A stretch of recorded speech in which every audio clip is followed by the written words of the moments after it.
আসসালামু আলাইকুম, সবাই কেমন আছেন? আজকের ভিডিওটি মেক করছি শুধুমাত্র যারা সেলস এন্ড মার্কেটিং নিয়ে কাজ করতে চাচ্ছেন বা ভবিষ্যতে করবেন প্ল্যানিং করছেন তাদের জন্য। আর তাদের জন্য আজকে ভিডিওটি তৈরি করা। প্রথমতই বলি, সেলস এন্ড মার্কেটিং জগৎটা অনেক বড় একটা জগৎ, এখানে আপনি নিজেকে প্রমাণ করার অনেকগুলো সুযোগ পাবেন এবং এর মধ্যে সবচেয়ে গুরুত্বপূর্ণ আপনি যা শিখতে পারবেন সেটা হচ্ছে আপনার ধৈর্য। আর নিজেকে খুবই ধৈর্য বা পেশেন্ট হিসেবে একজন মানুষ হিসেবে তৈরি করতে পারবেন এবং আপনাকে নিজেকে আত্মবিশ্বাস হিসেবে তৈরি করতে পারবেন, প্রচুর অধ্যবসায় লাগবে।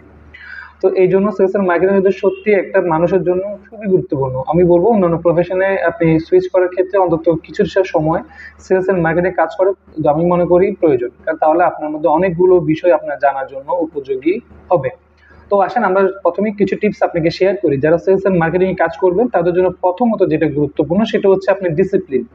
আপনি যদি নিজেকে পাঞ্চুয়াল এবং ডিসিপ্লিন রাখতে পারেন তাহলে আপনার এই ক্ষেত্রে আপনার কাজের এই কনফিডেন্ট লেভেলটা অনেকাংশে বেড়ে যাবে এবং নিজের প্রতি নিজেকে দায়িত্বশীলতার একটা পরিচয় বহন করবে।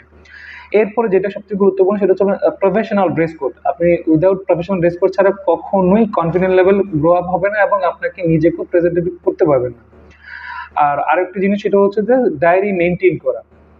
আপনি ডায়েরি মেনটেন এই জন্য করতে হবে যে আপনার প্রোডাক্টের ব্যাপারে জানা, ক্লায়েন্টের ব্যাপারে জানা, আপনার কি কি কাজ হতে পারে, আপনার নেক্সট প্রজেক্ট কি হতে পারে, সকল কিছু আপনাকে ডায়েরিতে নোট ডাউন করে রাখতে হবে।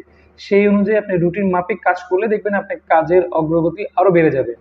এখন আসেন আরেকটি গুরুত্বপূর্ণ, আপনি সেলস এন্ড মার্কেটিং যে সেক্টরে যান না কেন সেই সেক্টরে যে প্রোডাক্ট বা থাকবে সেই প্রোডাক্ট গুলো অ্যানালাইজ করা বা জানা খুব খুব বেশি করবে। আপনি যত বেশি প্রোডাক্ট নলেজ গ্যাদার করতে পারবেন তত বেশি আপনার কাজকে আরো স্বতঃস্ফূর্ত ও ফ্লুয়েন্ট হতে হবে।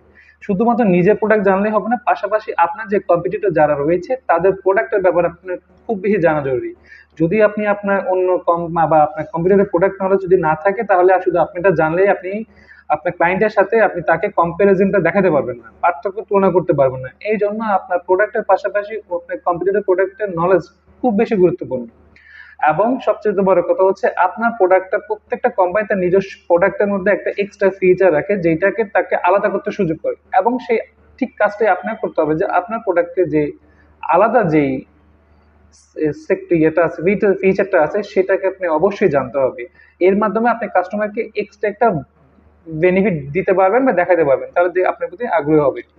এবং যারা কর্পোরেটে কাজ করবেন তাদের জন্য একটু গুরুত্বপূর্ণ কথা, আপনার ক্লায়েন্ট কে হবে সেটা আপনাকে আগে থেকেই নোট ডাউন করে ফেলতে হবে এবং অ্যানালিস্ট করবে। সেই অনুযায়ী আপনাকে তার সাথে মিটিং সেট আপ করে যেতে হবে। মিটিং সেট আপের সবচেয়ে গুরুত্বপূর্ণ যেটা দিক হলো সেটা হচ্ছে আপনি ক্লায়েন্ট কে হবে তার সাথে পূর্বে একটু কথা বলে নেওয়া যায়, স্যার আপনি একটা অ্যাপয়েন্টমেন্ট চাই, আপনি দেখা করতে চাই, যেভাবে হোক সুন্দর করে নিয়ে নেবেন। হুট করে কখনোই কারোর কাছে যাবেন না, এতে করে সে বিরক্ত বোধ হয় এবং সবচেয়ে বড়